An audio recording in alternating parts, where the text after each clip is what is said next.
based on a very communist principle. Remember what is the main communist principle? You work according to your abilities and get according to your needs.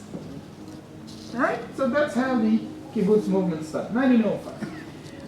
And that brings us closer to a very important part of history, 1914. And we all know what happened in 1914, 1918, right? What's that? The First World War. The First World War. And this is when the Turks made a wrong decision. What was their wrong decision? They decided to side with the Germans instead than the British. Because they started to side with the Germans, you know what was the result of World War I? The defeat of Germany. As a result of that was the defeat of Turkey. And the Turkish Empire was taken, friends, we have another 8 minutes and 25 seconds to hang in. All right. So the first, as a result of First World War, Turkey was defeated. Turkey was defeated. But it was not conquered. The entire country of Turkey was not conquered. Today's boundaries of Turkey, that's the boundaries of the defeat of 1918. That's thanks to Aussies. See, that's the Aussies. They were, the forefront of the British invasion, and they didn't know the rules. They wouldn't stop. When they go fight, they fight. They fight until they were not stuck, and so they came all the way up north, Damascus, and that's where the present day borders of Turkey has been established. Now, what happened with the rest of Turkey? The rest of Turkey disintegrated into various states. What was really important for the British? For the British, the most important thing was the Suez Canal. Now, why is that? Because that was an artery to India, artery to Australia. This is what the British really badly needed. You see, today, the Brits gave up on the Suez Canal. Now, why? Not because they're stupid or weak. It's not that. Now you can fly. You see, in those days, you couldn't fly. But what did you do? You sailed. And so instead of sailing around Africa, you go straight forward, right? And so it's the trade, it's the military, it's this whole economy is based on that. All right, so that's why the Suez Canal started from 1872. Guess who built it? The French. The French built it. And who owned it? The Turks owned it. But then the ruler of Egypt was in some financial troubles. And then, remember Benjamin Disraeli, the British Prime Minister of the Jewish descent, said, we'll buy it from you. So he simply bought it. Guess where he took the money from? Guess. Wild guess. The Jews. Who is the wealthiest Jew in the world at this time? The Rothschild. He got the money from the Rothschild. British Rothschild paid for purchasing the Suez Canal. I told you it's a Jewish conspiracy. The Israeli, the Rothschild, they purchased it. And that's how the Brits had it, and they wanted to have control of it. And that's why the British and the French signed a special agreement. 1916, we mentioned this, Sykes-Picot Agreement of division of Turkey, of Ottoman Empire. As a result of the division of the Ottoman Empire in 1916, Sykes-Picot Agreement, part of Turkey was maintained by the British, was held by the British, and part by the French. Okay, part by the French.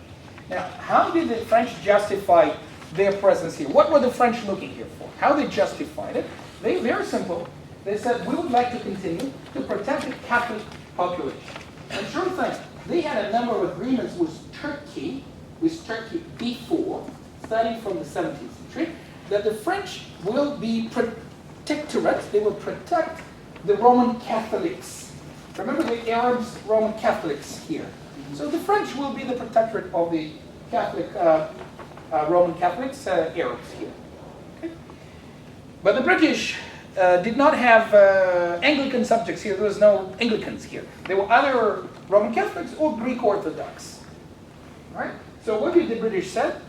All right, we will protect the Jews for the first time in history. We will protect the Jews. That's a wonderful news. Those news were declared in 1917 in what is known as Balfour Declaration, or letter. Balfour Declaration that actually says that the territory that the British conquered from the the Kurds will be will provide for the Jewish people or facilitate the Jewish homeland. Homeland. Okay, is it a good news or bad news? Excellent. It's a good news for the first time. The Jews are actually protected by somebody, because all the time they were hassled around. And now for the first time somebody said, we'll protect you. Okay. And there were some peace conferences here in 1920 in Paris, and then in Italy, etc. And this is how the British got the mandate, okay, to rule Palestine. Okay, but what they decided to do, and this is interesting, this is typically British. In order to defeat the Turks, they decided to help the Jews. Now, why would they decide to help the Jews? First, there were some Christian elements in the government that saw that the Jews are a necessary element for the Messiah's return. Second was the financial interest, because the British needed money to do what? To fight the war. Right? So those two elements actually persuaded the British government to act towards the Jewish people. Okay? But they also promised help to the Arabs. The local Arab tribe to fight against the Turks. Because remember, the Turks are not Arabs. The Muslims, they're not Arabs. Okay. So they promised the local Arabs an independent state, which they never had. All right? And this is how the country Jordan, some of you were in Jordan, this is how Jordan was born. This is how Jordan was born as a result of the conference in Paris, right, in 1921. A new country called Transjordan was born. Okay. And you have, now we are coming to the maps. Right, you guys have what? Britain and the Jewish national home. Pledges and borders changes, 1917, 1923. You can see how much the Arabs had. But notice, the Jews had nothing. The Jews had nothing. It was still a British colony, a British territory.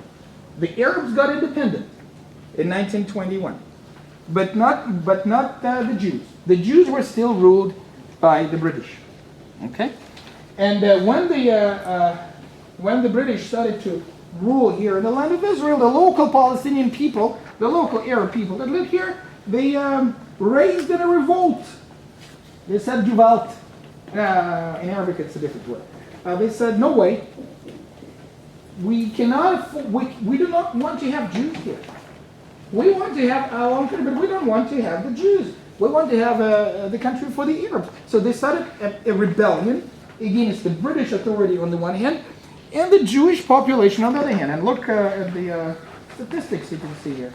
1918, how many Jewish people you have? 60,000. 60,000. And by 1920, there's even more. All right, so the Jewish population is growing.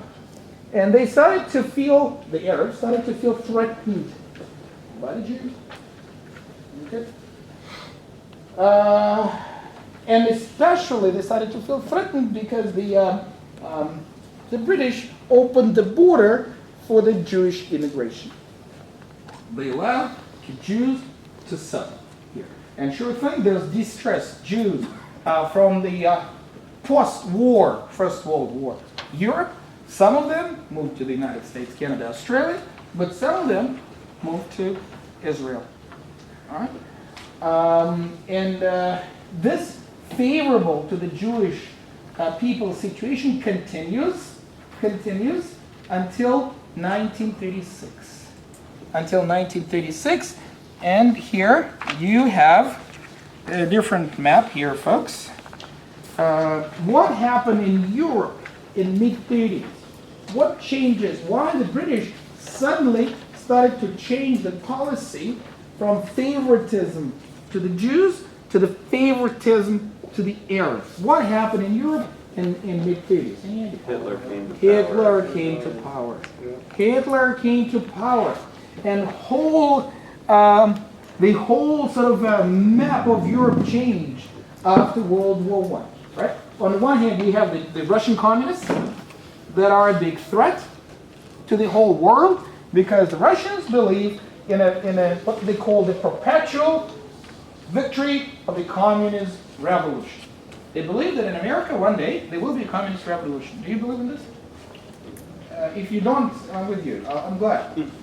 So don't go there. Don't go this way. But that's what the Russians believe until today. Okay? And then we have, as a reaction to communism and other things, we have fascism.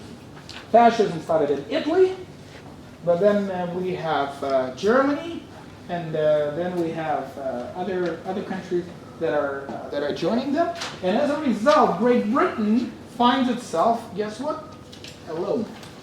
Alone in Europe. You have communists, you have fascists, and then you have Western democracy, which is Great Britain. Okay, and in order to get every support they could, they started to please the Arabs because at this time the warfare changed. They realized they need to change the arms from horses to tanks, right? And the horse can eat the hay, but the tanks need what? Oil. Oil. They need oil. And where is oil? In the Middle East. That's where oil. And so they started the policy of pleasing the Arabs, and that's why you have those maps here, folks, of various British committees that are trying to please the Arabs and trying to persuade them to a certain agreement. You can see the Peel Commission of 1937, and then you have a British plan for partition in 1938. Okay. But then we have this tragic development of the events. 1939, Great Britain and France opened the war against Germany. Unsuccessfully. France was defeated, as you probably know, very quickly. And our danger, the danger here to the Jewish community here in the defeat of France is the Golan Heights. Remember where we were, the Golan Heights? They became pro-Nazi because this French territory became a Nazi territory. All right? So that's a direct threat. That's a direct threat to us. The direct threat to England, Great Britain, and that's the direct threat to the Jewish community. By the way, Arabs in 1936, a big rebellion, again, a big revolt here that lasted for 3 years until 1939, until the British actually went into the war with Germany, and then they crushed the Arab revolt here. And then World War II, and for us, the tragedy of World War II is the Holocaust, as you can imagine. Holocaust is the tragedy of World War II, and can you imagine? Think about it, right? 6 million Jewish people perished. And Great Britain, that still owns this land, right? The land, the territory of Palestine, did not open the gate to save the Jewish people. Can you imagine how many hundreds and thousands of Jewish lives could be saved? The British just opened the door to British Palestine. They didn't. Even after the end of World War II, Great Britain, guess what? Did not want to open the door to those survivors, those who survived all this. They're not that many, right? And still, they are not allowed to come to British Palestine. And that causes instability here, and the Jewish rebellion against the British authority. as a result of that, the Great Britain decided to give up on Palestine. Give up on Palestine. And remember, they received the mandate at the Paris Peace Conference here, right, from the United Nations, which was called League of Nations, right? And now the British government decided to give back the mandate back to the League of Nations, back to the United Nations, right? And the United Nations decided to divide British Palestine between the Arab and the Jewish state. And that's what we have here, the United Nations Partition Plan, 1947. 1947.